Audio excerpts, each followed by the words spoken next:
நம்ம நகை சேர்த்து கொடுத்தா யார் வேணாலும் அதை எப்படி வேணாலும் பயன்படுத்திக்கலாம். அவங்களுக்கு வேற எதை வேணாலும் நீங்கள் கொடுத்தாலும் அது இருக்குமா இல்லையான்னு தெரியல. ஆனால் அந்த உங்களுடைய மகளுக்கு நீங்கள் தரக்கூடிய தன்னம்பிக்கை, அந்த பொருளாதார சுதந்திரம், கல்வி, இதுதான் அவங்களுக்கு நீங்கள் தரக்கூடிய மிகப்பெரிய பரிசாக இருக்க முடியும். அதே நேரத்தில் மகளிர் தினத்திலே நம்முடைய வீட்டு பிள்ளைகளை, ஆண்களை வளர்க்கும் பொழுது பெண்களை சமமாக மதிக்க வேண்டும். சம உயிர். நீ எப்படி இந்த சமூகத்தில் வெளியில் போகிறதுக்கு உனக்கு உரிமை இருக்கோ, நீ நினைத்ததை ஒதுக்குவதற்கு உனக்கு உரிமை இருக்கோ, நீ தேர்ந்தெடுக்கக்கூடிய வேலையை செய்வதற்கு உனக்கு உரிமை இருக்கோ, ஒரு இடத்துல இந்த நேரத்தில் எந்த நேரத்தில் வேணாலும் இருக்கிறதுக்கான உரிமை உனக்கு இருக்கோ, அதே உரிமை அந்த பெண்ணுக்கும் இருக்கிறது. அந்த இடத்துல அவள் இருக்கும் பொழுது அவளை மதிக்க கற்றுக்கொள். ஜட்ஜ் பண்ணுறதுக்கு எந்த ரைட்டும் யாருக்கும் கிடையாதுங்கிறத சொல்லி சொல்லி வளர்த்தோன்னாலே நிச்சயமாக இந்த சமூகம் மாறும். உங்கள் அத்தனை பேருக்கும் என்னுடைய வாழ்த்துக்கள்.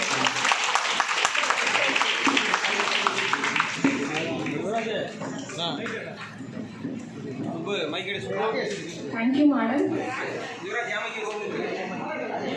I request our Chief General Manager to honor our guests.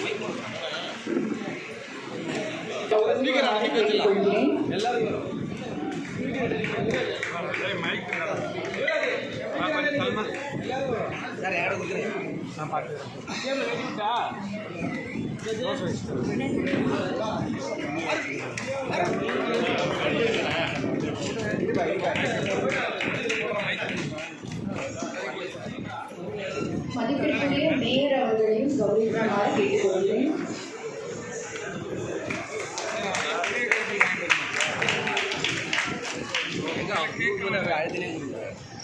Thank you, sir. Thank you, madam. To conclude our event, I request Madam Bama, Assistant General Manager, to deliver the vote of thanks.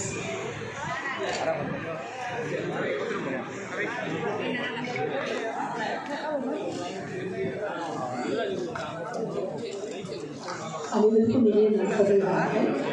இந்த தேசிய வேளாண்மை மற்றும் ஊரக வளர்ச்சி வங்கி Tamil Nadu regional office நடத்தக்கூடிய சர்வதேச பெண்கள் நிகழ்ச்சியை முன்னிட்டு அதற்கு தலைமை வகித்து